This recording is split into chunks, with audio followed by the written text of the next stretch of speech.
Hello, good morning friends. कैसे हो आप सब लोग? सत श्री अकाल, कैम छो, नमस्ते। आप सबका मैं एक बार पुनः इस ऑनलाइन प्लेटफॉर्म पे स्वागत करता हूँ। Myself Rakesh Kumar, faculty of literature. Today we have read some important questions about final year classes according to JNU syllabus. और हम देखेंगे कि किस तरह से आपके जो एग्जामिनेशन है उसके अंदर कुछ ये जो पॉइंट्स हैं जो आपके सिलेबस के हैं, ये कहीं ना कहीं क्या है आपके लिए बहुत ही, कह सकता हूँ मैं, कि एक महत्वपूर्ण भूमिका निभाएंगे। ठीक है, तो सबसे पहले हमने जैसे देखा कि जो हमारे इसी चैनल के ऊपर मैंने जो लास्ट अभी क्लासेज जो हमने लाई, जिसमें BA सेकेंड ईयर के जो पेपर 1 पेपर 2 दोनों को हमने कवर किया। दोनों को जो सिलेबस था उसका एक एक बिंदु, एक एक पॉइंट जो हमने आपके सिलेबस के अकॉर्डिंग जो हमें इम्पोर्टेंट चीज़ लगी, कुछ पुराने पेपर्स थे उनको हमने एनालिसिस किया। और उसके बाद हमने जो पेपर बनाया, जो एक गैस पेपर है आपके सामने, उसको जब हमने लाया तो उसमें ये कुछ इम्पोर्टेंट पॉइंट्स थे जो मैं एज ए क्वेश्चन के रूप में आपके सामने लेके आता हूँ। और इसके साथ ही क्या है कि ये पूरा सिलेबस है, ये पूरा क्या हो जाता है, कवर होते हुए चलता है। तो आज हम एक नई क्लास, एक नए सेशन के साथ मैं आपके सामने आया हूँ, जिसमें क्या है, हम क्या करेंगे, जो अपने BA फाइनल ईयर जिसका एग्ज़ाम आगे जैसे 25-26 को जो हमारा एग्ज़ाम है, उसी में BA फाइनल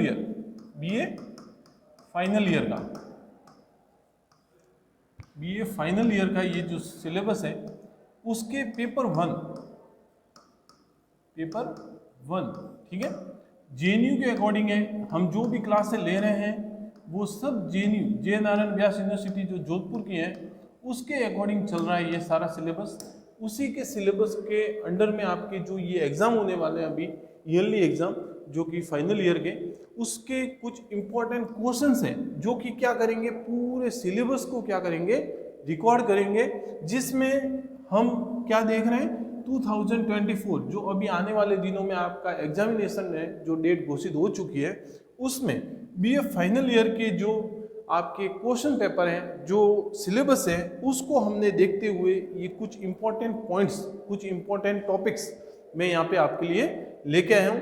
पेपर 1 है जिसमें हम देखते हैं कि पोइट्री जो आपका जो सेक्शन है वो कौन सा है, पोइट्री वाला सेक्शन है, जिसमें हमने देखा कि कुछ 17 से 18 जो पोएम्स हैं जो आपके सेक्शन 1 जो पोइट्री वाला सेक्शन है उसमें आपके दी हुई है। इसके बाद जैसे ही पेपर 1 हो जाएगा हम पेपर 2 लेके आएंगे, और जिसमें आपके कुछ जैसे ड्रामा है ओथेलो करके, लुक एट बेंगर, और ये जो भी 2-3 जो बुक्स हैं आपकी ड्रामा की, वो हम क्या करेंगे उस पेपर 2 में देखेंगे।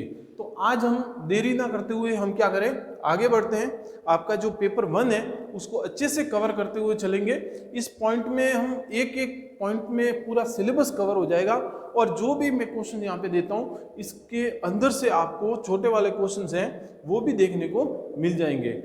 तो सबसे पहले हम देखते हैं आपके सिलेबस का जो पहला क्वेश्चन है वो कौन सा है कि राइट एन ऐसे ऑन द वुड्सवर्थ। अब वुड्सवर्थ की ये कौन सी पोएम है, वुड्सवर्थ की पोएम है द स्टोलन बोट। बहुत ही फेमस पोएम है वुड्सवर्थ की द स्टोलन बोट। सबसे पहले इसमें हम देखेंगे कि जो वुड्सवर्थ है वो कौन है, कि he was a greatest English poet. ये एक अंग्रेजी साहित्य के सबसे ग्रेटेस्ट पोइट थे, जो कि कहाँ पे रहते थे, जिनका जन्म कहाँ पे हुआ था, कॉकरमाउथ में। कहाँ पे हुआ था, कॉकरमाउथ में हुआ था, जहाँ पे कॉकरमाउथ जो इंग्लैंड का शहर है वहाँ पे हुआ था, वहाँ पे इनका जन्म हुआ था। और इन्होंने, ये माना जाता है कि जब ये कुछ सालों के बाद जब फ्रांस गए, फ्रांस में जहाँ इनकी स्टडी हुई, स्टडी होने के बाद ये जब आगे से आगे बढ़ते गए और फिर वापस आके ये गांव में रहने लगे, तब तक इन्होंने अपने जीवन में बहुत कुछ इतना पा लिया था इंग्लिश लिटरेचर के अंदर, जो इन्हें बहुत ही आने वाले दिनों में काम आ रहा था। ठीक है, तो इस इन्हों की एक पोएम है द स्टोलन बोट। इसमें क्या होता है कि एक बार जब कवि एक झील के किनारे जाता है तो वहाँ पे एक बोट खड़ी मिलती है, और उस बोट को वो क्या करता है, बिना किसी को पूछे उस बोट को लेके नाव को चला जाता है। फिर वो जब नाव के पास जब जाता है वहाँ पे झील के बीच में, तो उसे एक माउंटेन दिखता है। माउंटेन दिखता है तो माउंटेन इतना ऊंचा था कि ऊपर जो गगन है, लास्ट में जो कहते हैं कि नीला जो आसमान है, उसमें सबसे ऊपर जो सितारा है वहाँ तक उसकी ऊंचाई थी। और ऐसा माना जाता है कि जितनी ऊंचाई उसकी दिख रही है उससे 10 गुना उसकी जो गहराई थी वो समुद्र के अंदर थी, उस झील के अंदर थी। तो वो एक ऐसे खड़ा था जैसे कि कोई मतलब बीच में ऐसे जैसे कोई रोड़ा हो या कोई चट्टान की तरह उसकी क्या कर रहा हो, रखवाली करता हो उस झील की। तो ऐसे झील को वो ऐसे वो चीज़ों को, ऐसे उस नेचर को देख के ये जो अपने वर्ड्सवर्थ हैं वो कहते हैं कि वास्तव में जो ये नेचर है वो इस प्रकृति की रखवाली भी कौन करता है, इस प्रकृति के जो लोग हैं, जैसे पहाड़ है, जैसे अपन कहते हैं ना कि जो एनिमल है, चिड़िया विड़िया जो भी हैं अपने एनिमल जो प्रकृति के ऊपर डिपेंड रहते हैं, तो इनकी रक्षा भी हमेशा प्रकृति ही करती है। ऐसा नहीं है कि हम लोग करते हैं, क्योंकि जैसे जंगलों में जो छोटे मोटे जो पशु पक्षी रहते हैं तो वह स्वयं ही अपना भोजन कहीं ना कहीं से इंतजाम कर देते हैं, हम रोज वहाँ पे जाके देने नहीं जाते। तो इसलिए यहाँ पे इस पोएम के अंदर विशेषकर ये कहा जाता है कि जो ये बोट है, ये बोट मैं चुरा के लेके आया हूँ, और जिसकी भी बोट होगी वो वहाँ पे जाके वापस परेशान हुआ होगा कि उसने देखा होगा कि उसकी बोट वहाँ पे अवेलेबल नहीं है। तो फिर वो कहता है कि ये सारी संसार में ये क्या है, नेचर की ही एक प्रकृति है, जो कि क्या होती है कि एक दूसरे का क्या करती है, शोषण करती है, एक दूसरे के लिए हेल्प करती है। तो उसी के ऊपर ये एक द स्टोलन बोट करके एक पोएम लिखी गई, किसके द्वारा, वर्ड्सवर्थ के द्वारा।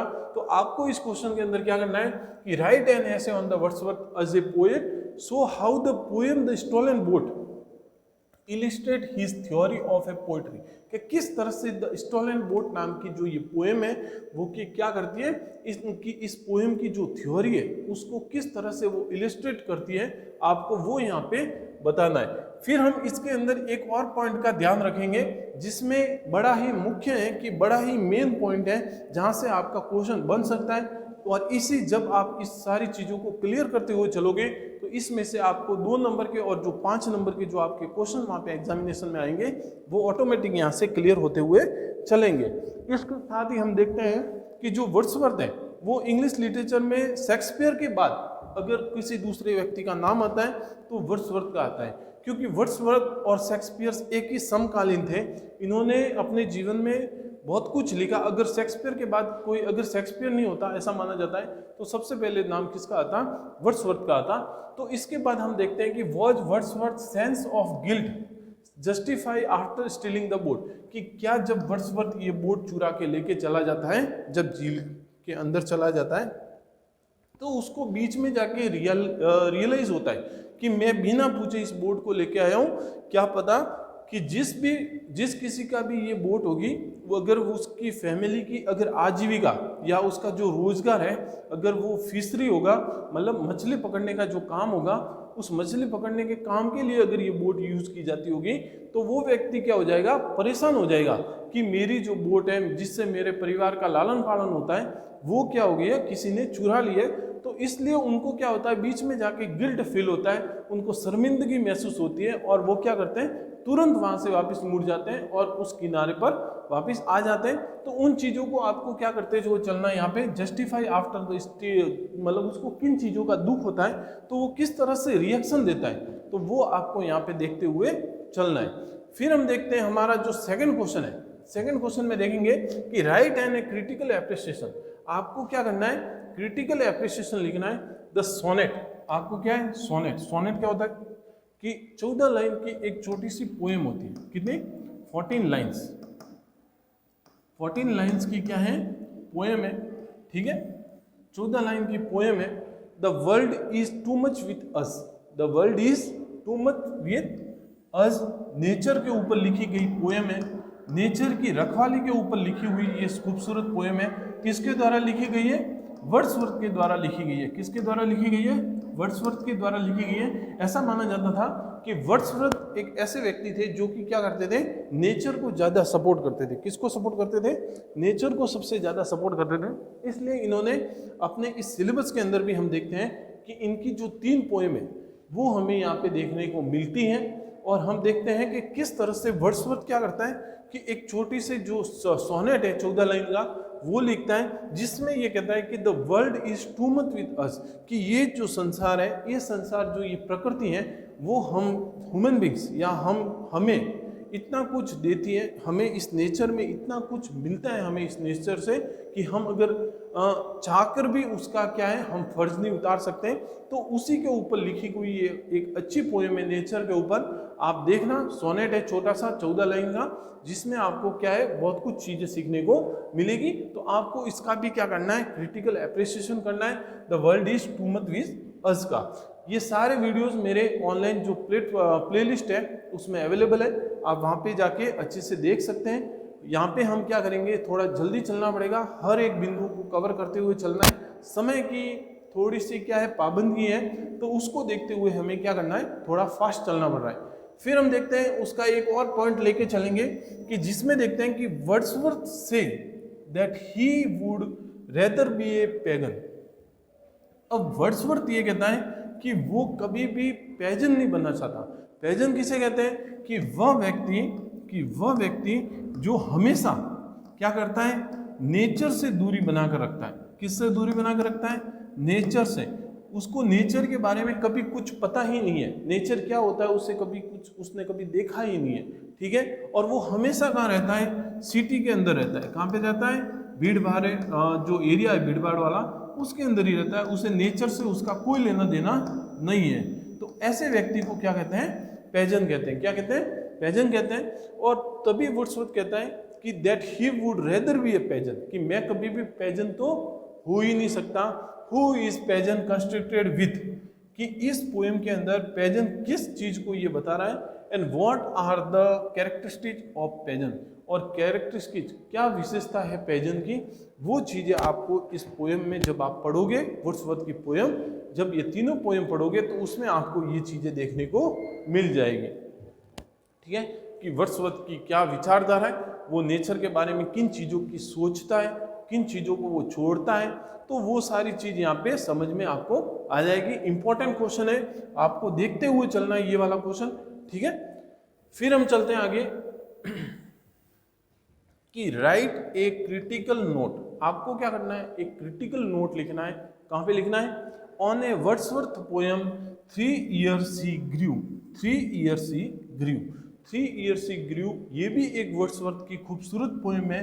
इस सिलेबस के अंदर आपको 3 पोएम देखने को मिलती हैं, द स्टोलन बोट, ठीक है, the stolen boat, the world is too much with us and 3 years he grew। इसके अंदर एक लड़की होती है लूसी नाम की एक लड़की होती है, जो कि क्या करती है, नेचर के अंदर पलती है। नेचर कहता है कि इसे हमें दे दो, हम इसको क्या करेंगे, इसका लालन पालन करेंगे। क्या करेंगे, लालन पालन करेंगे, ठीक है। तो ये जो लूसी है ये किस में पलना चाहती है, ये नेचर के अंदर पलना चाहती है। तो उसी के ऊपर इस पोएम के अंदर भी हमें यही चीज देखने को मिलती है कि किस तरह से अगर कोई भी व्यक्ति अगर कभी किसी का लालन पालन नहीं होता है, तो उस व्यक्ति का लालन पालन कौन करती है, नेचर करती है हमेशा, ठीक है। तो इन सारी चीजों के अंदर एक ही मुद्दा है वर्ड्सवर्थ का, कि किसी भी तरह से हमें नेचर को इतना सुरक्षित बनाना चाहिए कि वो हमारी क्या कर सकें, हमें उससे भी दुगुना चीज नेचर से वापस मिल सके। लोग क्या करते हैं आज के ज़माने में, नेचर को डिस्ट्रॉय करने की कोशिश करते हैं। जितने भी पेड़ पौधे हैं उन सारे को क्या करते हैं, वो डिस्ट्रॉय करते हैं। इसलिए हमेशा वर्ड्सवर्थ कहते हैं कि आप क्या करो, जो नेचर है उस नेचर को क्या करो, आप अच्छे से रखो, नेचर हमेशा आपको और अच्छा देकर जाएगा या देगा। इसके बाद हम देखते हैं कि किस तरह से जो वर्ड्सवर्थ है वो एक और एजुकेशन, एक और शिक्षा हमें देता है कि आपको नेचर के साथ किस तरह से रहना है। कि वर्ड्सवर्थ थ्योरी, कि वर्ड्सवर्थ की जो थ्योरी है ऑफ एजुकेशन, कि वर्ड्सवर्थ की जो शिक्षा की एक थ्योरी है as a revival in this poem, वो हमें चीज इस पोएम के अंदर देखने को मिलती है।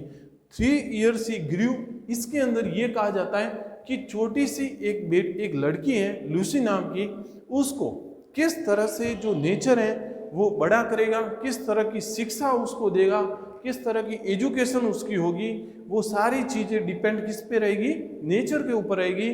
तो अजय वर्ड्सवर्थ की थ्योरी ऑफ ए एजुकेशन, कि वो चाहता है कि एक जो एक जो पौधा है वो किस तरह से धीरे धीरे बड़ा होगा, एक जो बेटी है, एक जो ह्यूमन बीइंग है, एक छोटा सा बच्चा है, वो किस तरह से नेचर में बड़ा होता है और नेचर किस तरह की शिक्षा उसे देता है। तो एजुकेशन की जो थ्योरी है वो भी हमें इस पोएम के थ्रू पता चल जाएगी कि वर्ड्सवर्थ किस तरह की बातें हमें बताना चाहते हैं। फिर हम चलते हैं आगे क्वेश्चन नंबर 4 के ऊपर, कि जिसमें हम क्या करते हैं, ये देखते हैं कि राइट एन ऐसे, आपको क्या करना है, राइट एन ऐसे ऑन द एटमोस्फियर ऑफ, आपको एक एटमोस्फियर क्रिएट करना है। और कोलरिज की जो पोएम है क्रिस्टाबेल, क्रिस्टाबेल पोएम है, जिसमें क्या होता है, एक कुतिया होती है, एक डॉग होता है, फीमेल डॉग होता है, जो कि क्या होता है, इसमें मेन भूमिका या मेन पार्ट उसका होता है, जो कि जंगलों में जाता है और वहाँ पे एक आत्मा की तरह वहाँ पे दिखाई देती है, जो एक बूढ़ी कुतिया होती है और एक बूढ़ा जो मतलब ओल्ड फीमेल डॉग होता है। तो उसके बारे में इस पोएम के अंदर सारी चीज़ें बताई गई है। एस.टी. कोलरिज, जो कि बहुत ही बड़ा नाम है इंग्लिश लिटरेचर के अंदर इनका, एस.टी. कोलरिज, विशेष करके एस.टी. कोलरिज को इंग्लिश लिटरेचर के अंदर बहुत बड़े व्यक्ति माने जाते हैं, कि एस.टी. कोलरिज के नाम पर ऐसे कई काम हैं जो कि हमें इंग्लिश लिटरेचर के अंदर देखने को मिलते हैं। इनका पूरा नाम है सैमुअल टेलर कोलरिज। इनका पूरा नाम क्या है, सैमुअल टेलर कोलरिज, ठीक है, सैमुअल टेलर कोलरिज इनका पूरा नाम है, जिसमें हमें देखने को मिलता है कि इनका जो बर्थ था वो 1772 में होता है। और धीरे धीरे जब ये माना जाता है कि एस.टी. कोलरिज और जो वर्ड्सवर्थ है वो आपस में क्या थे, पड़ोसी थे। वर्ड्सवर्थ हैं वो आपस में क्या थे, पड़ोसी थे। और जो एस.टी. कोलरिज है उनको सबसे ज़्यादा अगर किसी का प्रभाव उनके ऊपर पड़ता है तो वर्ड्सवर्थ का पड़ता है, या ये भी माना जाता है कि वर्ड्सवर्थ ने इन्हें इतनी अच्छी शिक्षा दी कि ये भी क्या थे, एक नेचर के पोइट गिने जाते थे। नेचर के लिए ये भी लिखते थे, एक प्रकृति के लिए क्या चीज़ें होती है प्रकृति के अंदर, उनके ऊपर इनकी सबसे ज़्यादा पोएम हमें देखने को मिलती हैं। और ये भी माना जाता है कि इनके स्कूली दिनों के बाद तो इनकी जो एक सिस्टर थी वो उन्हें वापस सॉमरसेट लेके जाती है, जहाँ पे ये इनके पड़ोसी बनते हैं, वर्ड्सवर्थ के पड़ोसी बनते हैं। तो इसमें यही बात है कि आपको किस तरह का एक एटमॉस्फेयर इस क्रिस्टाबेल जो पोएम है इसमें देखने को मिलता है, उसके ऊपर आपको क्या करना है, लिखना है। ये एक मिस्ट्री पोएम है, मतलब एक जादुई पोएम है, जिसमें क्या होगा, आपको एक जादुई चीज़ें देखने को मिलेगी कि किस तरह से जो पेड़ है, अंधेरे में पेड़ में एक आवाज़ आती है, तो वो सारी चीज़ आप जब ये पोएम देखोगे तो वहाँ पे आपको ये अच्छे से समझ में आ जाएगी। मेरा उद्देश्य यही है कि आप कौन से बिंदुओं को लेके चलें, किन पॉइंटों को विशेष करके ध्यान रखें, जो कि आपका क्या हो, एग्जाम में बहुत ही अच्छे से आपके काम आए। राइट एन ऐसे on the atmosphere of Coleridge poem Christabel, Christabel के ऊपर आपको विशेष करके लिखना है। इसमें एक पॉइंटों का और का ध्यान भी रखना है आपको कि हाउ डज, कि किस तरह से जो कोलरिज है प्रोड्यूस अपॉन ए रीडर्स, कि किस तरह का एक जो व्यवहार है, किस तरह का एक जो बिहेवियर है, किस तरह की एक जो मेनोपोली है या एक मेंटेलिटी जो कि क्या करता है रीडर के माइंड के ऊपर, जो आप पढ़े लिखे हो या जो आप पढ़ने वाले जो ऑडियंस हैं उनके ऊपर किस तरह की एक मेंटेलिटी, एक छाप जो हमारे एस.टी. कोलरिज हैं वो इस पोएम के थ्रू क्या करते हैं, छोड़ते हैं, एक इम्प्रेशन। क्योंकि ये जो पोएम है वो impression of a mystery and A fear in A Christabel, क्योंकि एक डरावनी पोएम है जिसमें क्या होता है, एक भूत की तरह हमें उसमें देखने को मिलता है कि जो पेड़ है, पेड़ से आवाज़ आ रही है, तो कहीं ना कहीं एक मिस्ट्री पोएम है और हमें हमारे अंदर एक फियर भी क्रिएट कर रहा है, एक डर पैदा हो रहा है। तो ये माइंड किस तरह का एक जो इम्प्रेशन है, एक मेंटेलिटी है, वो रीडर्स के माइंड पे पड़ता है। तो आपको ये पोएम जब आप पूरी पढ़ोगे तो आपको वहाँ से पता चल जाएगा। तो विशेष करके इन पॉइंटों का भी आपको क्या करना है, ध्यान रखते हुए उसमें चलना है। फिर हम देखते हैं आगे हमारी जो नेक्स्ट पोएम है, नेक्स्ट जो हमारा क्वेश्चन है उसको हम देखते हुए चलेंगे कि हमारा जो इससे पहले हम क्या करेंगे, एक दो और बिंदु है जो कि क्योंकि जो क्रिस्टाबेल जो पोएम है वो इंग्लिश लिटरेचर के अंदर सबसे अच्छी पोएम मानी जाती है, क्योंकि इसके अंदर हमें बहुत कुछ चीज़ें देखने को मिलती हैं। इसके अंदर नेचर भी आएगा, डर भी आएगा, मिस्ट्री भी आएगी, और जो वर्ड्सवर्थ के जो रिलेटेड पोएम है, कंटेम्प्रेरी पोइट है एस.टी. कॉलरिज, वो बहुत कुछ चीज़ों को क्या कर रहे हैं, वर्ड्सवर्थ की भाषा में ही बता रहे हैं। तो इसमें देखेंगे कि राइट ए क्रिटिकल एप्रिसिएशन, आपको इसके साथ एक क्रिटिकल एप्रिसिएशन भी लिखना है, किसका, क्रिस्टाबेल का। He is a poem of an allergy, कि ये एक पोएम है, एलर्जी की पोएम है, ये एक लिटरेरी फिगर है जो कि आपको क्या करना है, देखते हुए चलना है। ये लिटरेरी फिगर है, ठीक है। तो ये सारी चीजें आपकी बुक्स के अंदर अवेलेबल है। यहाँ पे टाइम कम है, इसलिए मैं हर चीज को यहाँ डिस्कस नहीं कर सकता। आपको क्या करना है, ये सारे पॉइंट को लेके इन सारे पॉइंट पर आपको फोकस करना है, और ये कहीं ना कहीं ये सारे पॉइंट्स आपको एग्जाम के अंदर हूबहू मिल जाएंगे। फिर हम चलते हैं कि क्या वास्तव में ये जो पोएम है, इसके अंदर सुपर नेचुरल जो पावर होता है, हम कहते हैं ना एक जादुई शक्ति, क्या वो हमें इस क्रिस्टाबेल नाम की जो पोएम है इसमें देखने को मिलती है? आप क्या विचार रखते हो उसके बारे में? तो उसको भी आपको यहाँ पे लेके हुए चलना है, उसको भी आपको डिस्क्राइब करना है, उसको भी आपको थोड़ा ध्यान में रखते हुए चलना है, क्योंकि इसके ऊपर भी आपको चाहे 2 नंबर में चाहे 5 नंबर में क्वेश्चन मिल सकता है। फिर हम चलते हैं हमारे 5th क्वेश्चन की ओर कि write a critical appreciation, write a critical appreciation of a Coleridge poem Kubla Khan.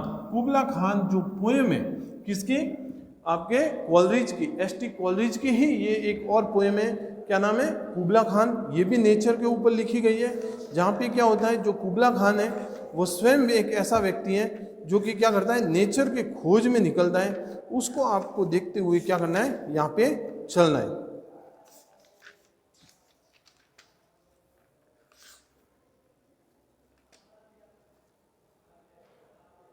और ऐसा माना भी जाता है कि जो ये कुबला खान है, जो एस.टी. कॉलरिज जब क्या हुए थे, आखिरी दिनों में जब इनकी तबीयत सही नहीं थी, तो कुबला खान जब इन्होंने लिखनी शुरू की, तो ये कुबला खान जो पोएम है ये अधूरी पोएम मानी जाती है, ये इनकम्प्लीट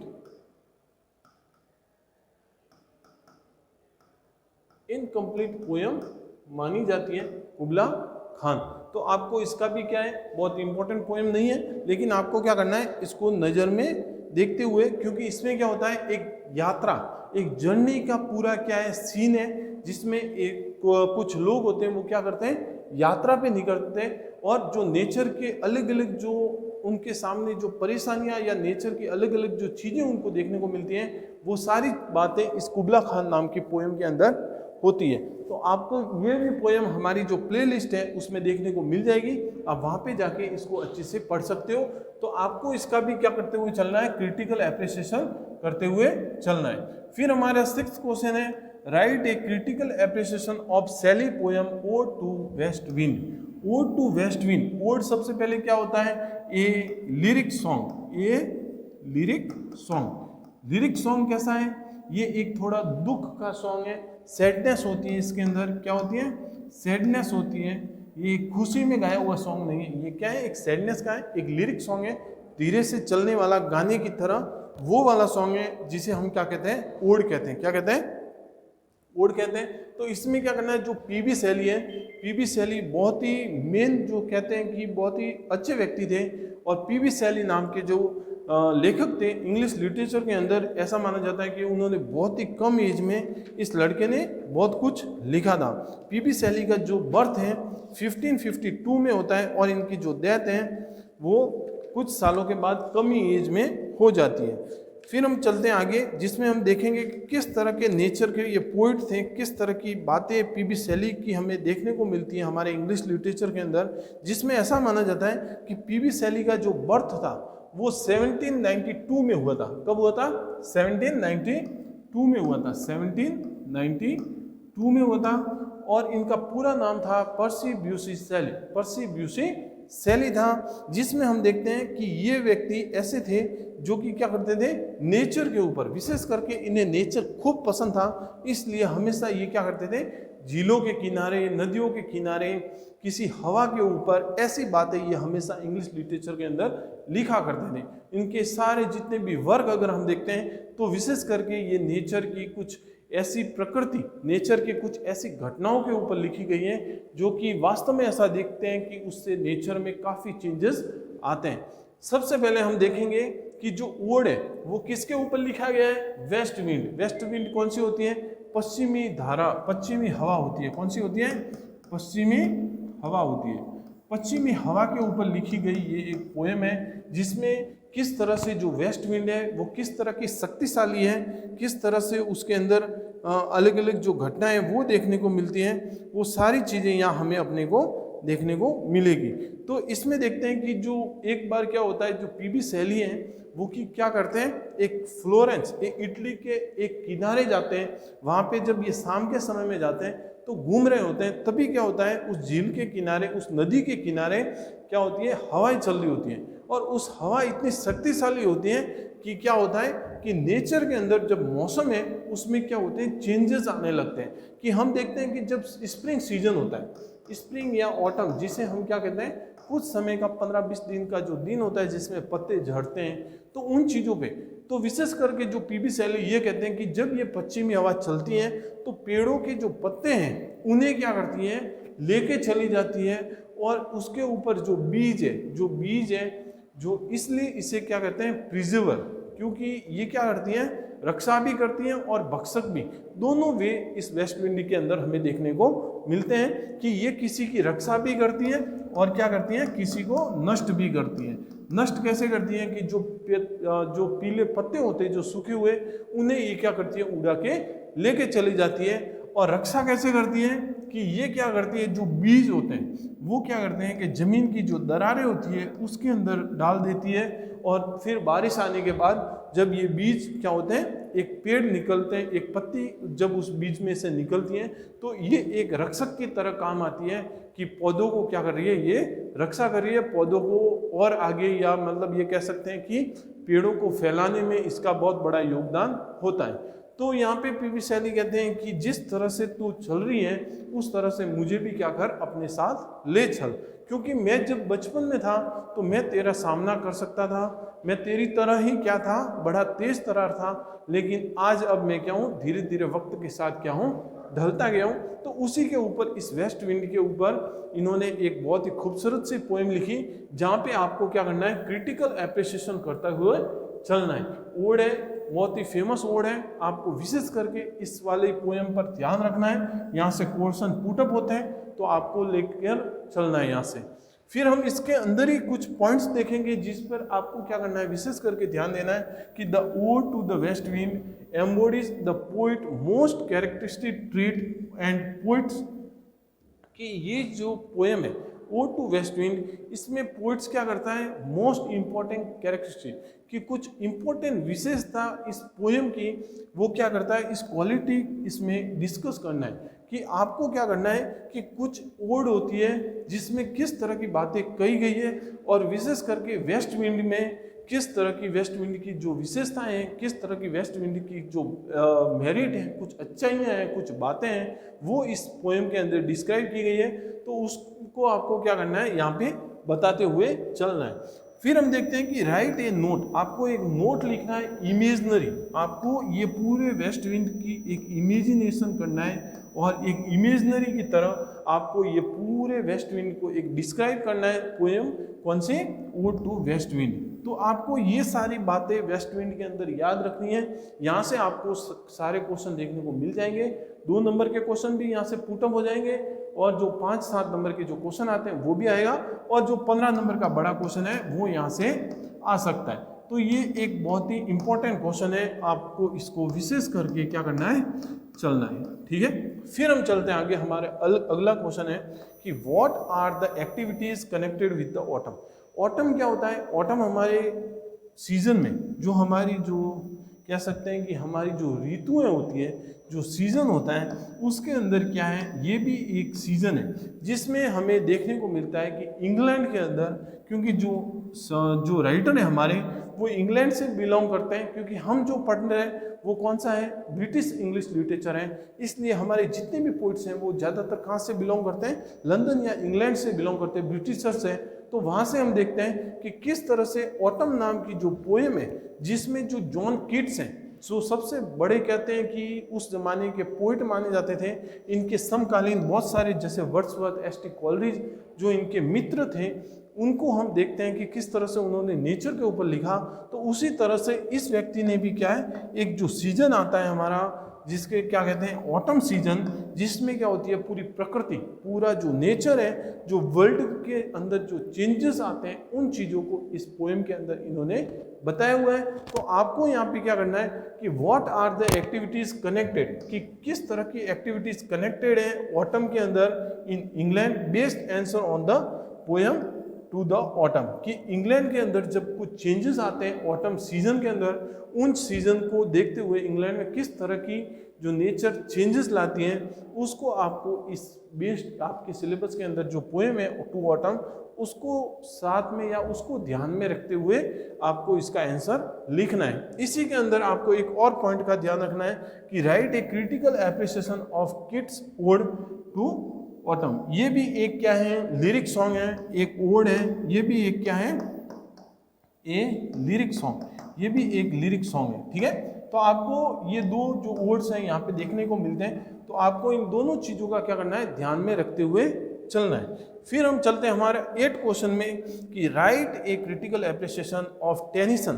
टेनिसन बहुत बड़े लेखक हैं, इनका भी नाम बहुत ही कहते हैं गिने चुने लेखकों में आता है। बहुत कहते हैं कि उस जमाने में जब टेनिसन और जैसे ये वर्ड्सवर्थ हैं, जो एस.टी. कॉलरिज हैं, उनका एक ग्रुप हुआ करता था, क्योंकि इन सब को हम क्या कहते थे, एक ग्रुप ऑफ इंग्लिश लिटरेचर या एक ग्रुप ऑफ ए पोइट कहते थे, जहाँ पर क्या होता था कि ये सारे पोइट्स एक ही वे में, एक ही कह सकते हैं कि एक ही सब्जेक्ट के ऊपर, जैसे नेचर है तो उसके ऊपर ये क्या करते थे, लिखा करते थे। इसलिए इन सारे पोइट्स को हम क्या कहते हैं कि एक group of a poet who are survive या हु आर मतलब जो कि क्या करते हैं, रक्षा करते हैं किसके, नेचर की। तो ये सारे लोग किस पे लिखते थे, नेचर के ऊपर लिखते थे। इसलिए जो यूलिसेस नाम की जो पोएम है वो भी एक क्या है, बहुत ही खूबसूरत पोएम है अपने टेनिसन की। तो आपको इस क्वेश्चन का भी ध्यान रखना है कि write a critical appreciation of Tennyson's poem Ulysses, जिसमें क्या है बहुत अच्छे वे।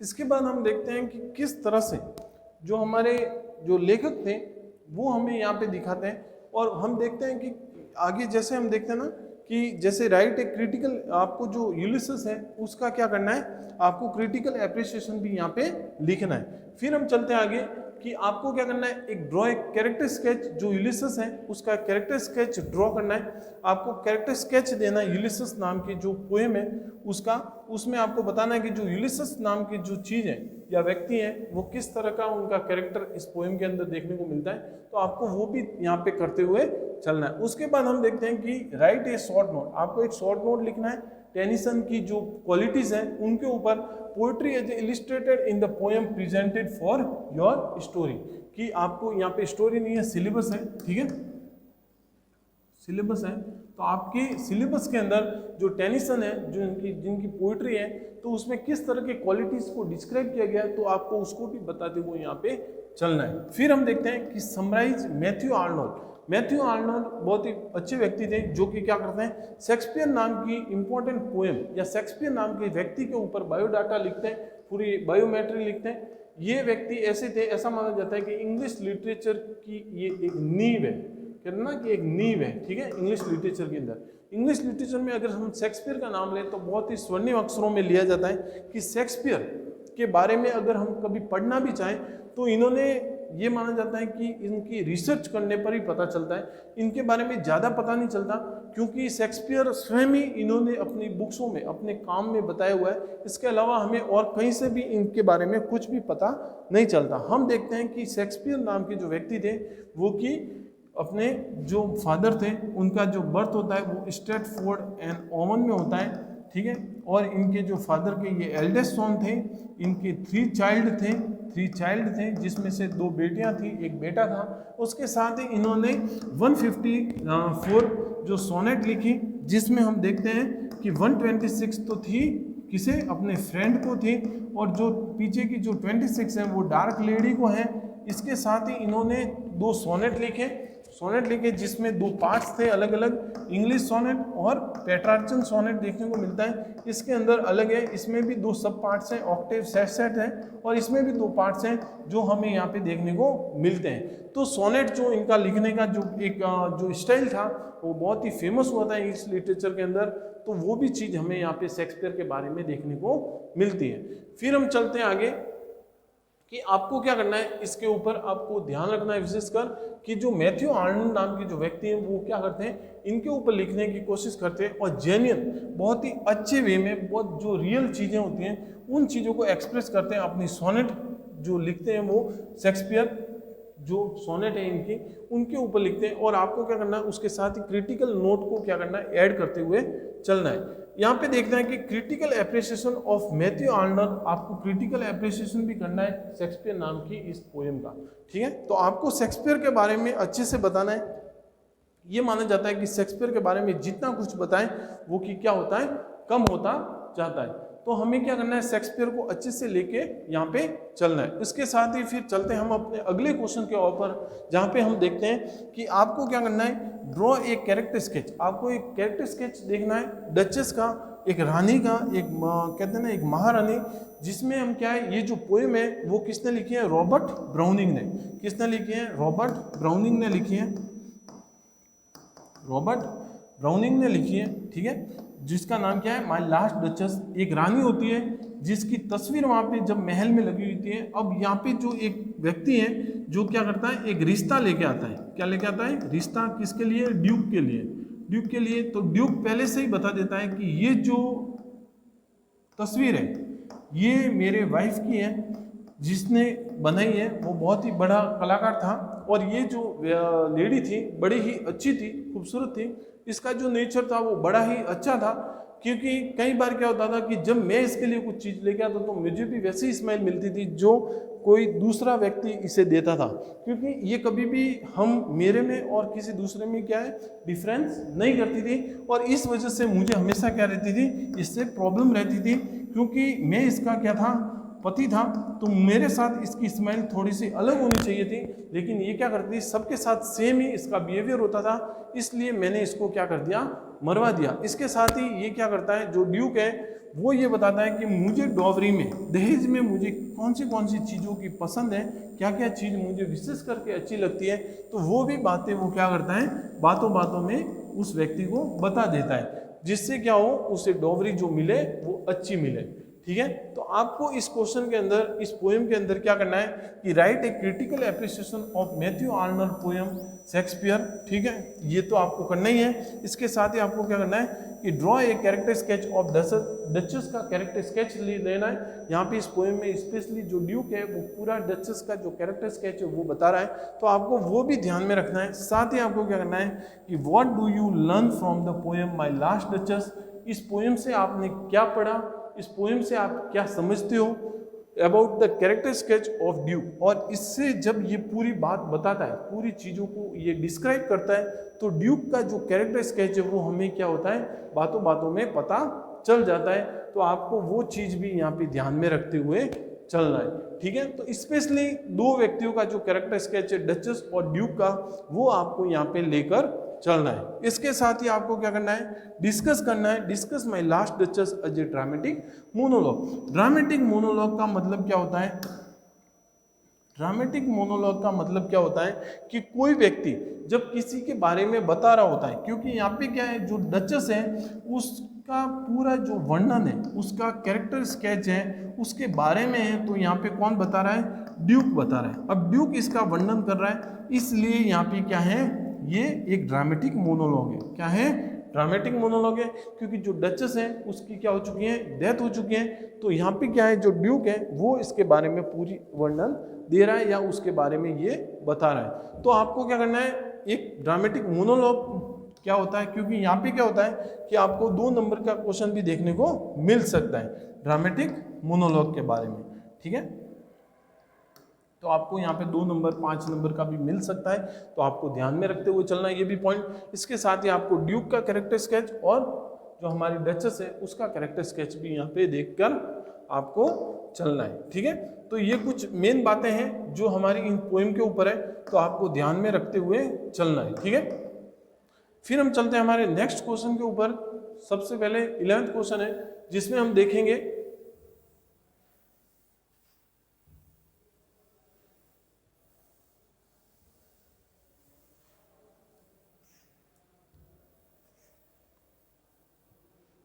इसमें हम देखेंगे कि आपको क्या करना है, गिव ए क्रिटिकल एनालाइज करना है द चैरियट। चैरियट क्या होता है, एक रथ होता है। क्या होता है, रथ होता है। आपको इस नाम की पोएम जो रथ है इसके ऊपर आपको क्या करना है, एक कैरेक्टर स्केच या एक क्रिटिकल एनालिसिस करना है कि किस तरह से जो डिक्सन जो हमारे लेखक है, जो राइटर है एमिली डिक्सन, वो किस तरह से चैरियट नाम की जो पोएम है उसके अंदर ये बता रहे हैं विशेष करके कि जो चैरियट है, जो रथ है, वो एक ऐसा रथ है जो कि क्या है, एक यात्रा पे निकला है और वो कभी भी पूरा न होने वाली यात्रा है। इसमें क्या है, अगर मृत्यु भी हो जाती है तो वो भी क्या है, इसी वे में, इसी रास्ते में होती है, क्योंकि कभी भी ये रथ किसी वजह से या किसी के लिए नहीं रुकता। इसका कभी भी कोई उद्देश्य नहीं है या कोई इसका एम नहीं है, बस ये रथ क्या है, चलते रहता है। तो इसके ऊपर ये पूरी पोएम लिखी गई है। तो आपको क्या करना है कि राइट ए क्रिटिकल एप्रिसिएशन, आपको इसका एक क्रिटिकल एप्रिसिएशन भी लिखना है of the poem entitled the chariot on Emily Dickson, कि एमिली डिक्सन की जो पोएम है तो उसका चैरियट का क्या है, आपको एक क्रिटिकल एप्रिसिएशन भी लिखना है और इसी के साथ आपको क्रिटिकल एनालिसिस भी करना है। साथ ही हम एक पॉइंट का और ध्यान रखेंगे कि how does the poetess present the death. इस पोएम, इस रथ के अंदर ये माना जाता है कि जो डेथ है वो भी क्या है, इसी रथ के बीच में आती है। इस रथ में ही क्या है, जो डेथ है, क्योंकि ये माना जाता है कि ये जो रथ है वो डेथ तक, आखिरी मृत्यु तक ये क्या है, चलता रहता है व्यक्ति के। तो इसके बारे में यहाँ पे डेथ का जो डेफिनेशन या डेथ को किस तरह से एक्सप्रेस किया गया है इस पोएम के अंदर, आपको वो चीज़ भी इस पोएम के अंदर विशेष करके लेके चलना है। तो आपको क्या करना है, how does the poetess present, कि जो कवि है वो किस तरह से यहाँ पे मृत्यु को प्रेजेंट करते हैं इस पोएम में, द चैरियट में। ठीक है, फिर हम चलते हैं हमारे नेक्स्ट क्वेश्चन पे कि write A note on A paid beauty. Paid beauty GM. Hopkins की क्या है, एक खूबसूरत पोएम है जिसमें क्या होती है कि जो नेचर की जो एक ब्यूटी, एक जो पेड़ है, एक पेड़ ब्यूटी है, वो हमें देखने को मिलती है। क्योंकि हम कई बार क्या करते हैं, खूबसूरती देखने के लिए इधर उधर जाते हैं, क्योंकि हमारे यहाँ पे हम देखते हैं ना कि बहुत सारे बगीचे मिलते हैं, बहुत सारे ऐसे आजकल चीज़ें या ऐसे कुछ आर्टिफिशियल चीज़ें होने लगी है जहाँ पे हमें खूबसूरती देखने को मिलती है। आप कभी बड़े शहरों में गए होंगे तो वहाँ पे क्या होता है कि जो बर्फ़ होता है, जो अपन जाते हैं ना, जैसे शिमला मनाली, जहाँ पे स्नोफॉल देखने को मिलता है, शिमला और मनाली में जो स्नोफॉल देखने को मिलता है, जो कि क्या है, एक नेचर के द्वारा जो क्रिया है। लेकिन ये चीज़ आपको कहीं पर भी देखने को मिल जाएगी, जैसे चेन्नई है, बॉम्बे है, वहाँ पे भी देखने को मिल जाएगी, क्योंकि लोगों ने क्या किया है, आर्टिफिशियल स्नोफॉल को बनाना शुरू कर दिया है। इसलिए ये सारी क्या है, नेचर पेड़ ब्यूटी है, जो कि क्या है, हमें कहीं पर भी देखने को मिलती है। लेकिन नेचर के अंदर जो चीज़ें हैं वो हमें किसी भी पैसे से या किसी भी वे में जो सुख है, जो शांति है, वो हमें कहीं पर भी देखने को नहीं मिलेगी। तो उसी के ऊपर जी.एम. हॉपकिंस क्या करते हैं, एक पोएम लिखते हैं जो कि बहुत ही सुंदर है, पेड ब्यूटी। फिर हम चलते हैं हमारे नेक्स्ट क्वेश्चन पे कि राइट ए नोट। आपको क्या करना है, एक नोट लिखना है जी.एम. हॉपकिंस की जो गॉड गार्डनर्स है। गॉड गार्डनर का मतलब क्या है कि भगवान के द्वारा जो चीज़ें दी गई है इस धरती को, इस अर्थ को, कौन सी शक्तियाँ दी गई है, कौन से पावर्स दिए गए, उसके ऊपर एक सोनेट लिखा है 14 लाइन्स का। किसने, जी.एम. हॉपकिंस ने। ब्रीफली डिस्क्राइब द थॉट्स, उसमें किस तरह के थॉट्स उन्होंने डिस्क्राइब किए पेड ब्यूटी के लिए। तो आपको ये जो गॉड्स गार्डनर भगवान की शक्तियों पे, उन्होंने भगवान के जो गिफ्ट के ऊपर किस तरह के उन्होंने थॉट्स एक्सप्रेस किए, आपको उसको भी यहाँ पे देखते हुए चलना है इस सोनेट के अंदर। ठीक है, तो आपको क्या करना है कि राइट ए नोट, आपको एक नोट लिखना है Hopkins God's gardener as a sonnet briefly describe the thoughts express in the sonnet, कि इस सोनेट के अंदर क्या थॉट्स एक्सप्रेस किए हैं उसको आपको यहाँ पे बताते हुए चलना है। इसके साथ ही आपको क्या करना है, कमेंट ऑन द मेटाफर, क्योंकि ये एक मेटाफर है। क्योंकि यहाँ पे क्या हो रहा है कि ये माना जाता है कि भगवान के द्वारा एक ऐसी लाइट आती है, एक ऐसा एक प्रकाश आता है धरती के ऊपर जो कि क्या करता है, चार्जअप करता है। यहाँ के जितने भी लोग हैं, जितने भी नेचर है, जितने भी जीव जंतु, जितने भी ह्यूमन बींग्स हैं, उनको क्या करती है, वो लाइट क्या करती है, चार्जअप करती है। क्या करती है, लाइट क्या करती है, चार्ज करती है। तो वो किस तरह की लाइट है उसको बताना है आपको, उसको डिस्क्राइब करना है। और ये लाइट क्या है, एक मेटाफर है। ये जो लाइट है हमारे इंग्लिश के अंदर एक मेटाफर के रूप में यूज होती है, क्योंकि यहाँ पे क्या है, उसकी एक तुलना की जा रही है, ठीक है, of light in the poem God gardener. तो आपको बताना है कि किस तरह की जो लाइट है उसका यहाँ पे क्या है, बात यहाँ पे हुई है, यहाँ पे जो वर्णन हुआ है, किस तरह की जो लाइट जो भगवान दे रहे हैं, तो वो यहाँ पे जो मेटाफर है वो किस तरह से यूज किया गया है, तो उसके बारे में आपको क्या करना है, कमेंट करना है। फिर हम चलते हैं कि राइट ए नोट, आपको एक नोट लिखना है on the imaginary of a poem God's gardener. God gardener की जो पोएम है उस इमेजनरी के ऊपर आपको क्या करना है, एक नोट लिखना है। फिर हम चलते हैं हमारे नेक्स्ट क्वेश्चन पे कि write a critical note on the poem the journey of a Magi. Journey of a Magi क्या है, एक 3 व्यक्तियों की क्या है, एक यात्रा है, जिसमें क्या होता है कि जो व्यक्ति हैं वो एक यात्रा पे निकलते हैं, एक वे में निकलते हैं, जहाँ पे क्या होता है कि उनके सामने अलग अलग कंडीशंस, अलग अलग जो रिच व्यक्ति होते हैं, अलग अलग एरिया के 3-4 जने जो कि क्या है, एक जर्नी के ऊपर निकलते हैं, जो कि क्या करते हैं, एक जर्नी पे निकलते हैं। और उस जर्नी के ऊपर वो क्या है, उन्हें नेचर के, क्योंकि ये क्या करते हैं, बड़े बड़े महलों से, बड़े बड़े एयर कंडीशनर रूमों से बाहर आते हैं, और उसके बाद ये नेचर के अंदर जब जाते हैं तो उन्हें नेचर के अंदर अलग अलग चीज़ों का सामना करने को मिलता है, कि कई रातें उन्हें नीचे सोना पड़ता है, कई बार उनके सामने तूफान आ जाते हैं। तो अलग अलग वे में जो उनका एक जो एक्सपीरियंस है, जो एक्सपीरियंस वो लेते हैं, कि किस तरह का एक्सपीरियंस हमें देखने को मिला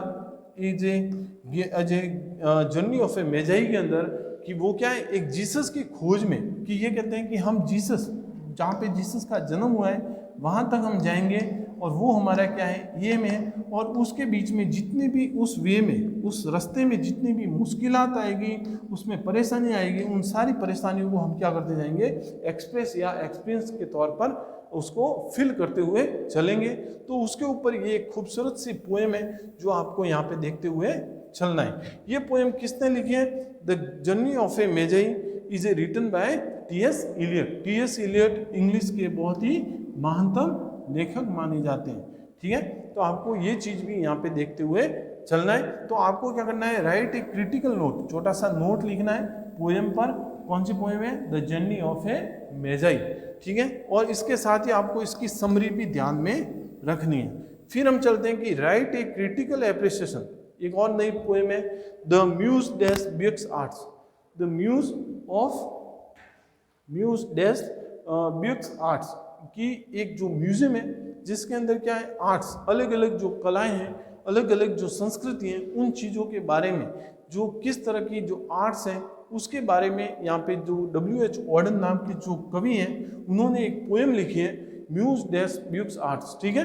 तो आपको उसका क्या लिखना है, क्रिटिकल एप्रिसिएशन। इतनी इंपॉर्टेंट पोएम नहीं है, तो आप जरूर एक बार इसे देखते हुए चलना। फिर हम चलते हैं हमारे नए क्वेश्चन पे कि राइट एन ऐसे। आपको क्या करना है, एक ऐसे लिखना है on the main characteristics of 20th century English poetry, कि 20वीं सदी के जितने भी अंग्रेजी साहित्य के जो पोइट्स थे उनके ऊपर आपको क्या करना है, एक ऐसे लिखना है, उनकी विशेषताओं के ऊपर एक ऐसे लिखना है कि वो किस तरह की विशेषताएं रखते थे, किस तरह की उनकी जो लिखने की कला थी, किन तरह की उनकी जो बातें थी, किस तरह की वो नेचर के प्रति वो सोचते थे, किस तरह के उनके थॉट्स थे, उन सारे चीज़ों का आपको यहाँ पे एक्सप्रेस करते हुए चलना है। 20वीं सदी के जो हमारे इंग्लिश पोइट के जो पोइट हैं, जो पोइट्रियाँ हैं, उनके ऊपर आपको क्या लिखना है, एक ऐसे लिखना है, उनकी मेन जो विशेषताएं हैं उनको आपको देखते हुए यहाँ पे चलना है, ठीक है। फिर हम चलते हैं आगे कि इसके साथ ही आपको क्या करना है कि राइट ए क्रिटिकल एप्रिसिएशन। आपको एक क्रिटिकल एप्रिसिएशन लिखना है फिलिप लार्किन। फिलिप लार्किन नाम के जो कवि हैं, उन्होंने क्या लिखा है, चर्च गोइंग नाम की एक जो पोएम है वो लिखिए, जिसमें ये बताया गया है कि जो चर्च है, आज के समय में जो चर्च है वो धीरे धीरे क्या है, बंद होते जाएंगे, क्योंकि जो लोग हैं वो क्या करते हैं, कम इंटरेस्ट रख रहे हैं, और अब चर्च में क्या है, लोग धीरे धीरे ये जो चर्चेज हैं जो हर जगह खुले हैं, ये एक समय के बाद क्या होते जाएंगे, बंद होते जाएंगे। तो इसी के ऊपर जो फिलिप लार्किन है उन्होंने एक खूबसूरत पोएम लिखी है चर्च गोइंग के ऊपर। तो आपको ये भी देखते हुए यहाँ पे चलना है, इसका क्रिटिकल एप्रिसिएशन करना है। लेकिन विशेष करके आपको इस क्वेश्चन का ध्यान में रखना है कि आपको यहाँ पे क्या करनी है, main character sketch of 20th century English poetry, 20वीं सदी के जो इंग्लिश पोइट्स थे या पोइट्रियाँ थी उनकी क्या विशेषताएं थी, उसको आपको यहाँ पे विशेष करके ध्यान में रखते हुए चलना है। और ये सारी चीज़ें तब पता चलेगी जब आप ये सारी पोएम पढ़ लोगे, तो आपको ऑटोमेटिकली क्या है, इन चीज़ों का ध्यान में आ जाएगा कि किस तरह की 20वीं सदी के पहले जो हमारे जो कवि थे वो सोचते थे, लिखते थे, और उनके लिखने की जो स्टाइल थी वो किस तरह की थी। तो वो सारी चीज़ें आपको यहाँ पे देखने को मिल जाएंगी। उसके साथ ही हम चलते हैं कि राइट एंड क्रिटिकल एप्रिसिएशन। आपको क्या करना है, एक क्रिटिकल एप्रिसिएशन लिखना है निज़म इज़ेकल की जो पोएम है एंटरप्राइज। एंटरप्राइज भी एक क्या है, यात्रा का वृत्तांत है, जर्नी का एक वृत्तांत है, जहाँ पे क्या है निज़म इज़ेकल लिखते हैं। और आपको मैं बता दूं कि ये एक बहुत ही इम्पोर्टेंट, वेरी इंपॉर्टेंट पोएम है, ठीक है, जिससे क्या होता है, क्वेश्चन आ सकता है, ठीक है, IM इम्पोर्टेंट, ठीक है। तो आपको लिखना है, इसको ध्यान में रखना है कि इसमें क्रिटिकल एप्रिसिएशन लिखना है कि जो निज़म इज़ेकल है वो एंटरप्राइज जो एक यात्रा है उसमें किस तरह की ये वो जो भाव रखते हैं, किस तरह की बातों को वो बता रहे हैं इस एंटरप्राइज में। तो आपको उन चीज़ों को भी देखते हुए यहाँ पे चलना है। साथ ही आपको क्या करना है, डिस्कस करना है एंटरप्राइज एज एन एलर्जी, जो एक लिटरेरी जो हमारा फिगर है एलर्जी करके, तो उसमें देखना है कि जो एंटरप्राइज है वो क्या वास्तव में जो एलर्जी नाम का जो हमारे जो ये है जो लिटरेरी फिगर है उसमें सेट बैठता है या नहीं। तो आपको उसको भी देखते हुए यहाँ पे क्या करना है, चलना है और डिस्क्राइब करना है कि किस तरह की एलर्जी का यहाँ पे डिस्क्रिप्शन किया गया है। तो ये जो एंटरप्राइज है ये बहुत ही क्या है, खूबसूरत पोएम है हमारे इंग्लिश लिटरेचर की, किसके द्वारा लिखी गई है, निज़म इज़ेकल की। निज़म इज़ेकल के बारे में कहा जाता है कि इनका जो जन्म है वो 1924 में हुआ था, और इन्हें हम कहते हैं कि मॉडर्न पोइट्स कहते हैं। इन्हें हम क्या कहते हैं, मॉडर्न पोइट्स कहते हैं। और इन्होंने ही क्या है, एंटरप्राइज नाम की एक पोएम लिखी थी, जिसमें हमें देखने को मिलता है, अगर कहते हैं कि एक ये जो धार्मिक यात्रा है, क्या है, कौन सी यात्रा है, एक धार्मिक यात्रा है, जिसमें क्या देखने को मिलता है, एक धार्मिक यात्रा है ये, जिसमें जो यात्री हैं, जैसे हम देखते हैं ना कि जो हमारे बड़े बुजुर्ग हैं वो किसी जैसे निकलते हैं ना धर्म की यात्रा पे, मंदिरों में दर्शन के लिए, जिसे हम कहते हैं ना कि ये क्या तीर्थ पे गए, है ना। तो तीर्थ पे जब जाते हैं तब वो उनके मन में क्या क्या विचार होते हैं, क्या क्या सोच होती है, तो क्या क्या उनकी जो भावनाएं होती हैं, वो सारी चीज़ें एक यात्री के मन में क्या होती हैं वो हमें यहाँ पे देखने को मिलती है, जिसमें निज़म इज़ेकल ये कहते हैं। और इनका स्पेशली ये इंडियन पोइट है जिनका जन्म कहाँ पे हुआ था, बॉम्बे में हुआ था। और उसके साथ ही ये भी बताया जाता है ये एक लिरिक है जो एंटरप्राइज है, एक गाने के तौर पर चलता है, और जिसका लिखना या इसे समाप्त हम जो किया था वो 1959 में किया था 1959 में किया था, जिसमें ये एक कहते हैं ना कि इनकी जो जिसमें ये पब्लिश हुई थी उस बुक का नाम क्या था, the unfinished man, the unfinished man, जिसमें ये जो एंटरप्राइज है उसको क्या किया गया था, पब्लिश किया गया था। और ये बहुत ही खूबसूरत पोएम थी निज़म इज़ेकल की, और इन्हें हम कहते हैं इंडियन पोइट भी कहते हैं, क्योंकि इनका जो जन्म है वो बॉम्बे में हुआ था।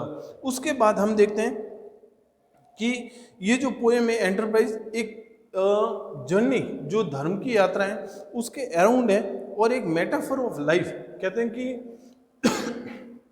कि जो पूरा एक मेटाफर, एक जीवन के बारे में जो वास्तविक जो घटनाएं उनके ऊपर लिखी गई ये जो पोएम है जो हमें यहाँ पे देखने को मिलती है। And it is a journey of, वास्तव में ये कहा जाता है कि it is a journey of A life. इस पोएम के अंदर हम एक मुख्य बात का पता करते हैं और वो है जर्नी ऑफ ए लाइफ। इस जीवन की जो जर्नी है वो हमें इस पोएम के द्वारा यहाँ पर पता चल जाती है, ठीक है। तो आपको इसका भी क्या करना है, एक क्रिटिकल एप्रिसिएशन लिखना है इस पूरी एंटरप्राइज पोएम का। फिर हम चलते हैं आगे, इसके साथ ही आपको क्या करना है, डिस्कस करना है एन एलर्जिक, ठीक है। ये एक लिटरेरी फिगर है लिटरेरी क्या है, ये एक फिगर है, ठीक है। फिर हम चलते हैं हमारे न्यू क्वेश्चन पे कि राइट ए डिटेल नोट, आपको डिटेल नोट लिखना है रोमांटिक पोइट्री पे। अब रोमांटिक पोइट्री क्या हुई कि रोमांटिक पोइट्री वो पोइट्री होती है जिसमें क्या है, लव, नेचर, ठीक है, किसी भी प्रेम भरे या किसी के ऊपर कोई दया या किसी के ऊपर कहते हैं ना कि एक अच्छा बिहेवियर, एक गुड बिहेवियर, ऐसी चीज़ों पर, ऐसे पॉइंट्स के ऊपर जो पोइट्रियाँ लिखी जाती हैं, ऐसे पॉइंट्स के ऊपर कुछ जो बातें हैं, कुछ ऐसे विचार हैं जो लिखे जाते हैं, उन्हें हम कहते हैं रोमांटिक पोइट्री। ये इंग्लिश लिटरेचर के एक पार्ट है जो आपको यहाँ पे देखने को मिल जाएगा। इसके अंदर आपको सबसे पहले पोइट्री के बारे में बताना है और फिर इसके जो डिवाइडेशन है, जो पार्ट्स हैं, जैसे रोमांटिक पोइट्री। और रोमांटिक पोइट्री का जो टाइम था वो ऐसा माना जाता है एलिजाबेथ जो हमारी महारानी थी उसके समय से शुरू होता है, 17 से 18 सेंचुरी के बीच में। तो यहाँ पर आपको ये सारी चीज़ें यहाँ पर मुख्य रूप से बतानी है। फिर हम चलते हैं हमारे next question, 19 question, what is an ode. Ode क्या होता है, मैंने कहा था ये एक लिरिक सॉन्ग है जो कि क्या है, एक दुख के रूप में चलता रहता है। राइट ए कॉम्प्रहेंसिव नोट, आपको एक नोट लिखना है, कॉम्प्रहेंसिव नोट लिखना है on the ode with the example. आपके जो बुक है इसमें 2 ओड देखने को मिलते हैं, ठीक है, ओड टू ऑटम और जो ओड टू वेस्ट विंड है। उन 2 एग्जाम्पल्स को लेते हुए आपको क्या करना है, एक कॉम्प्रहेंसिव नोट लिखना है और आपको ओड की जो परिभाषा है, ओड के जो पार्ट्स हैं उनको भी बताते हुए चलना है। फिर हमारा आखिरी क्वेश्चन है डिस्कस ए लिटरेरी फिगर। आपको कुछ लिटरेरी फिगर देखने को मिलेंगे जो पोइट्री, जैसे सोनेट है, लिरिक है, मेटाफर है, अलग अलग जो हमारे देखने को मिलते हैं, ठीक है, अलग अलग जो पार्ट्स हैं जो हमारे पोइट्री के, जो पोएम के, ठीक है, जिसमें हम सिनेक्डॉक हैं, एलिट्रेशन है, ठीक है। तो अलग अलग जितने भी हमारे जो पोएम्स से रिलेटेड जो हमारे लिटरेरी फिगर हैं उन सबको आपको क्या करना है, एक एक बार देखते हुए चलना है, क्योंकि ये सारे जो क्वेश्चंस हैं ये आपको 2 नंबर के जो क्वेश्चंस हैं वहाँ पे आपको मिल सकते हैं। ये ज़्यादा नहीं आएंगे, 2-3 क्वेश्चन आएंगे, तो आपको तो भी क्या करना है, ध्यान में रखते हुए चलना है। क्योंकि आप जब ये पोएम्स के जितने भी पोएम्स हैं उनके ऐसे लिखोगे या उनके आंसर दोगे तो आपको ये जो लिटरेरी फिगर है ये बहुत काम आएगा और ये आपको कहीं ना कहीं आपको एक अच्छा आंसर लिखने में बहुत ज़्यादा मदद करेंगे। तो ये सब क्या थे, आपके कुछ इम्पोर्टेंट क्या थे, क्वेश्चंस थे जो हम यहाँ पे लेके आए आपके पेपर 1 में, 3rd ईयर में, जो फाइनल ईयर जो आपका इंग्लिश लिटरेचर का जो अभी एग्ज़ाम आने वाला है, जिसमें हमने क्या किया, एक एक टॉपिक, एक एक जो बिंदु था जो आपके लिए वास्तव में इम्पोर्टेंट था वो हम सब यहाँ पे क्या है लेकर आए। उस सारे पॉइंट्स को हमने अच्छे से ध्यान में रखा, जो कि वास्तव में कम समय में अगर हम कहते हैं ना कि हमें जल्दी से रिवीजन करना है तो आपको इन सारे पॉइंट्स को ध्यान में रखते हुए क्या करना है, रिवीजन करना है। आई होप कि आपको सारी चीज़ें वहाँ से मिल जाएगी, चाहे बड़े क्वेश्चन हो 15 नंबर के, चाहे 7 नंबर का क्वेश्चन हो या चाहे 2 नंबर का क्वेश्चन हो। पूरी मेहनत की गई है, पूरा ट्रस्ट है कि इससे बाहर कहीं भी नहीं जाएगा, लेकिन तो भी ये माना जाता है कि ये एक गैस पेपर होता है, हम गैस करते हैं इस पेपर को। आपको क्या करना है, इसको ध्यान में रखते हुए चलना है। इसके साथ ही आपकी जो तैयारी है उसे जारी रखना है और हम इसके साथ मैं आपसे अभी अलविदा कहूँगा और इसके साथ ही मैं ये भी कहूँगा कि मैं जो पेपर 2 है आपका, जो नेक्स्ट जिसमें ड्रामा है हमारा, ओथेलो है, ये लुक बैक एंगर है, तो ये भी मैं पेपर आपके सामने बहुत जल्दी एक क्लास लेके आऊँगा। तब तक आप क्या करना, इसकी अच्छे से तैयारी करो, एक एक पोएम को अच्छे से देखो, एक एक पोएम का अच्छे से इंट्रोडक्शन देखो और उसके अंदर जो लिटरेरी फिगर बनते हैं उससे नोट डाउन कर लो और मुख्य रूप से उसकी क्या जो क्रिटिकल एप्रिसिएशन है, क्रिटिकल जो कमेंट्स हैं, क्रिटिकल जो वे है, नेचर के बारे में ज़्यादातर पोएम हमें देखने को मिलती हैं, उस नेचर में क्या चीज़ें हमें सिखा रही है, नेचर क्या चीज़ें हमें देना चाहती है, उन चीज़ों को भी क्या करो, विशेष करके ध्यान रखो। एक पोएम हमें देखने को मिलती है विलियम शेक्सपियर की, बहुत ही इजी पोएम है, लेकिन ये भी माना जाता है कि इस पोएम के ऊपर क्वेश्चन हर बार बनता है। तो आपको क्या करना है, विलियम शेक्सपियर को भी अच्छे से देखते हुए जाना है। ज़्यादा फेक नहीं मानिए, क्योंकि विलियम शेक्सपियर के बहुत सारे फैन हमारे इंग्लिश लिटरेचर के अंदर होते हैं। अगर आप वहाँ पे कुछ गलत कमेंट करोगे तो आपके लिए वो क्या हो सकता है, नुकसान हो सकता है। तो ये एक आपका अच्छा पेपर था, अच्छे पॉइंट्स थे जो आपके पूरे सिलेबस को कवर करते हैं। ये सारी चीज़ों को आप देखते हुए चलना, आपको पूरा पेपर यहाँ से मिल जाएगा। ठीक है, अब मैं लूँगा आपसे एक चीज़ कहना चाहूँगा कि ऑल द बेस्ट आपके एग्जामिनेशन पर। पेपर 1 था, पेपर 2 लेके आ रहा हूँ, और इसी तरह से आप क्या करना, सपोर्ट करते रहना। हमें बहुत अच्छा लगता है कि हम क्या करते हैं, दिन ब दिन आपके लिए क्या है, अच्छा पेपर लेके आते हैं, अच्छा वीडियो में और कुछ सुधार करते हैं, और इसी तरह से आपका सपोर्ट चाहिए। और all the best for your examinations. Thank you. और ये जो वीडियो है इसे शेयर कीजिएगा ताकि आपके हर किसी दोस्त को ये क्या है, हेल्पफुल रहे। तब तक के लिए थैंक यू।